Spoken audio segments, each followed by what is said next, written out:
Hello साथियों, नमस्कार। कैसे हैं आप सभी? उम्मीद करते हैं एकदम शानदार, जिंदाबाद, ज़बरदस्त होंगे और बेहतर तरीके से तैयारी कर रहे होंगे। दोस्तों, आज की ये जो वीडियो है ये बहुत ज़्यादा इम्पोर्टेंट होने वाली है, क्योंकि इस वीडियो में हम किरचॉफ के नियम पढ़ने वाले हैं। ठीक है, तो किरचॉफ ने 2 नियम दिए थे। कौन कौन से वो नियम हैं, कैसे उनको सॉल्व करना है, सारा इसी वीडियो में जानेंगे। लेकिन उससे पहले चैनल पर पहली बार आए हो तो सब्सक्राइब करके नोटिफिकेशन को ऑन कर लीजिएगा, ताकि आने वाले वीडियोस आपको मिलते रहें। ठीक है, हम लगातार आपको बोर्ड एग्जाम की तैयारी करवा रहे हैं और करवाते रहेंगे। ठीक है, तो चलिए वीडियो को स्टार्ट करते हैं। दोस्तों, किरचॉफ के नियम जो है इतने ज़्यादा इम्पॉर्टेंट होते हैं कि बोर्ड एग्जाम में इससे परिभाषा पूछी जाती है, दूसरा इससे बहुविकल्पी बनता है, तीसरा इससे न्यूमेरिकल बनते हैं। यानी टोटल अगर कुल मिलाकर हम देखें तो किरचॉफ के नियम 10 नंबर में पूछे जाएंगे। ठीक है, तो मोस्ट इम्पॉर्टेंट वीडियो होने वाली है। 10 नंबर अभी के अभी आपके पक्के हो जाएंगे। तो चलिए वीडियो को स्टार्ट करते हैं। वीडियो पसंद आए तो एक लाइक कर दीजिएगा। ठीक है, तो किरचॉफ के नियम अगर आपसे पूछा जाएगा तो आप सबसे पहले बताएंगे किरचॉफ ने 2 नियम दिए थे। पहला नियम होता है धारा का नियम और दूसरा नियम होता है बंद पास का नियम। ठीक है, तो सबसे पहले हम पहला नियम देखते हैं, धारा का नियम क्या होता है। तो इसमें हम लिखेंगे धारा का नियम इक्वल टू किसी वैद्युत परिपथ में किसी संधि पर मिलने वाली धाराओं का बीजगणितीय योग शून्य होता है। मतलब धारा का जो प्रथम नियम है इसी को हम किरचॉफ का प्रथम नियम कहते हैं, इसे धारा का नियम भी बोलते हैं। इसका परिभाषा है किसी वैद्युत परिपथ में किसी संधि पर मिलने वाली धाराओं का बीजगणितीय योग शून्य होता है। मतलब कहने का तात्पर्य यहाँ पर है सिग्मा आई इजकल टू 0। मतलब सिग्मा आई मतलब सिग्मा का मान होता है योग। ठीक है, सिग्मा जैसे आपसे पूछेगा सिग्मा का क्या मतलब है तो आप कहोगे सिग्मा का मतलब होता है योग। ठीक है, तो इन धाराओं का योग जो होता है वो शून्य होता है। इस प्रकार से आपको समझिए, जैसे सिग्मा है मतलब योग, आई मतलब धारा, तो धाराओं का योग कितना होता है? शून्य होता है। क्लियर हो गया? अब ये चित्र जैसे देख लीजिए, यहाँ से आप बिल्कुल आसान तरीके से समझ जाएंगे।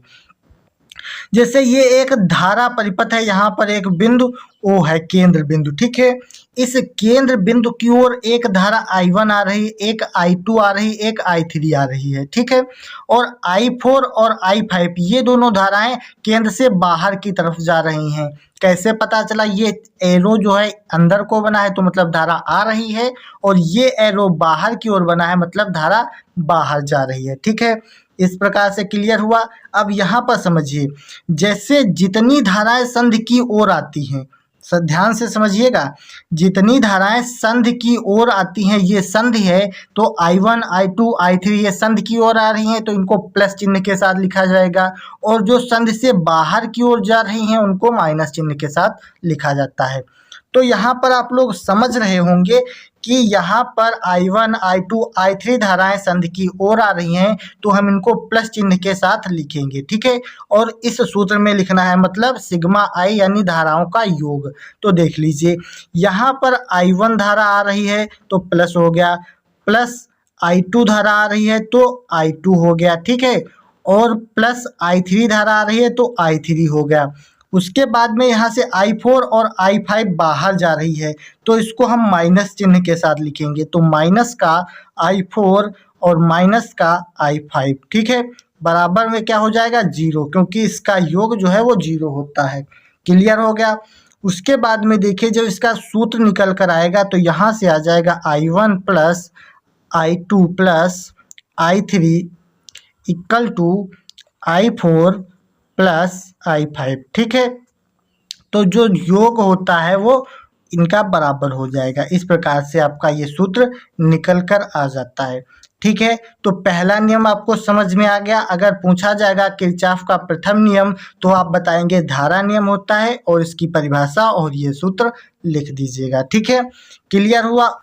उसके बाद में दूसरा नियम आता है, तो दूसरे नियम का नाम होता है बंद पास का नियम। ठीक है, अगर आपसे पूछेगा किरचॉफ का दूसरा नियम बताइए तो आप बताएंगे बंद पास का नियम होता है। ठीक है, इसकी परिभाषा और इसका डेरिवेशन बहुत इंपॉर्टेंट है, 5 नंबर में ये पूछा जाता है। ठीक है, ध्यान से समझिएगा।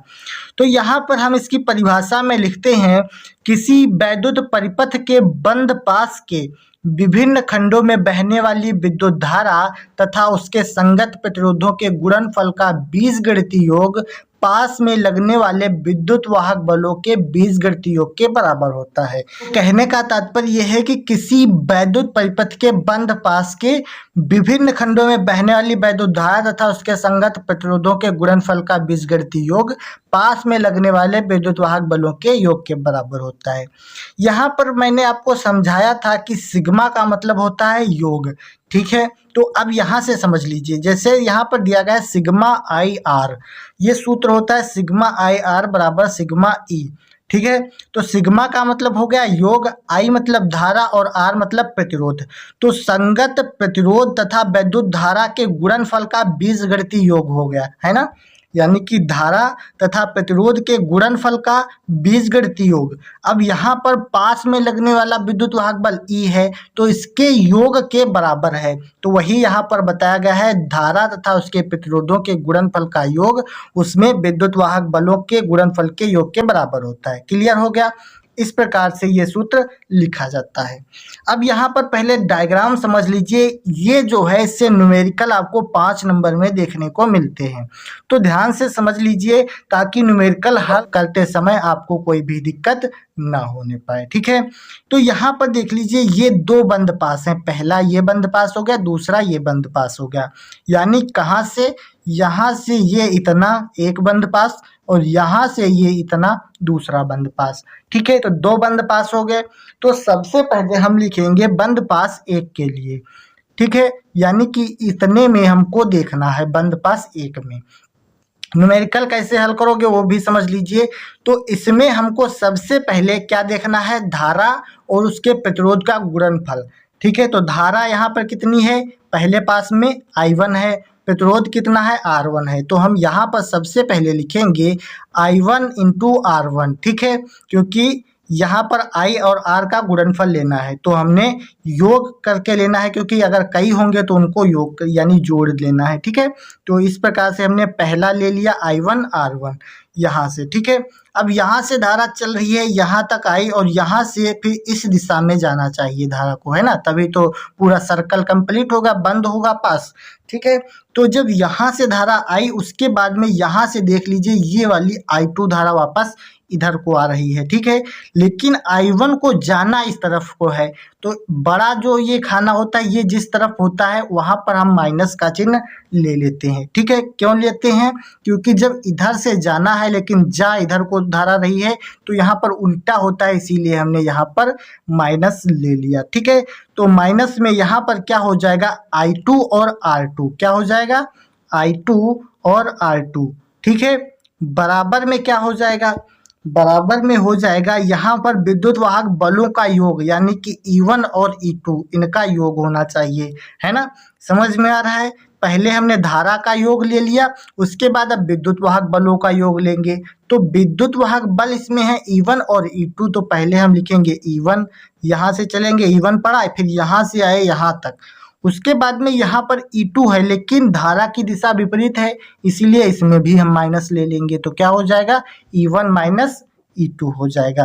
क्लियर हो गया। किसी को कोई दिक्कत कोई समस्या आ रही हो तो आप नीचे कमेंट कर दीजिए। ठीक है, एक बार फिर से समझ लीजिए। देखिए यहाँ पर धारा और प्रतिरोध के गुणनफल का बीजगणितीय योग होता है, तो इस पास में जितने भी धारा और प्रतिरोध है उनका हमने योग किया है। सबसे पहले I1 R1 हो गया, फिर यहाँ से आए यहाँ पर हमको I2 और R2 मिल गई। ठीक है, इसमें तो लेकिन इसकी दिशा विपरीत है इसीलिए हमने माइनस लगा दिया है। क्लियर हुआ। उसके बाद इसके जो है विद्युत वाहक बलों का योग हमने किया, लेकिन इसकी भी दिशा विपरीत थी इसीलिए हमने यहाँ पर भी माइनस ले लिया।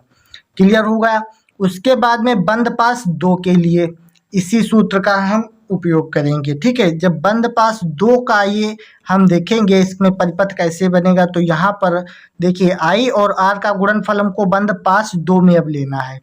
तो सबसे पहले यहाँ से चलेंगे तो I2 R2 मिलेगा। ठीक है, तो हमने I2 और R2 ले लिया। ठीक है, उसके बाद में हम प्लस लगाएंगे। अब यहाँ से जब आगे बढ़ेंगे तो यहाँ पर देखिए विपरीत दिशा में धारा नहीं जा रही है। यहाँ से है ये एरो, यहाँ से यहाँ इस तरफ को ये जा रहा है, यानी कि पूरा सर्कल कंप्लीट हो गया। ठीक है, तो यहाँ पर धाराएं कितनी हैं, ये जो I1 आई और ये जो I2 आई दोनों मिल गई। तो यहाँ पर क्या हो जाएगा R3, क्योंकि प्रतिरोध R3 है, R3 और ब्रैकेट में I1 प्लस I2 हो जाएगा। ठीक है, ब्रैकेट में I1 प्लस I2 हो जाएगा, क्योंकि यहाँ पर 2 धाराएं मिल रही हैं, पहली वाली I1 धारा, ये दूसरी वाली I2 धारा, दोनों धाराएं यहाँ पर मिल रही हैं, यानी कि ये धारा हमको मिलेगी। ठीक है, अब कह रहा है कि इसके विद्युत वाहक बलों का योग। तो विद्युत वाहक बल सिर्फ इसमें कितना मिल रहा है, E2 मिल रहा है। तो यहाँ पर हम E2 लिख देंगे, क्योंकि इसमें 2 थे E1 और E2, लेकिन इसमें सिर्फ देख लीजिए E2 ही मिल रहा है। तो क्लियर हो गया। बंद पास 1 के लिए ऊपर वाले में निकालते हैं, बंद पास 2 के लिए नीचे वाले में निकालते हैं। क्योंकि इसमें धारा की दिशा समान है, इसीलिए हम प्लस का चिन्ह यहाँ पर लगा लेते हैं। तो उम्मीद करते हैं आप लोगों को बेहतर समझ में आ चुका होगा। अगर अब भी कहीं पर भी कोई भी दिक्कत है तो नीचे कमेंट में बता सकते हैं आपको क्या समस्या आ रही है, हम उसका निपटारा जरूर करेंगे। ठीक है, तो उम्मीद करते हैं वीडियो पसंद आई होगी। अगर वीडियो अच्छी लगी है तो एक लाइक कर दीजिए और चैनल पर पहली बार आए हो तो सब्सक्राइब करके दोस्तों में भी शेयर कर दीजिएगा। चलिए मिलते हैं अगली वीडियो में, तब तक के लिए जय हिंद, वंदे मातरम।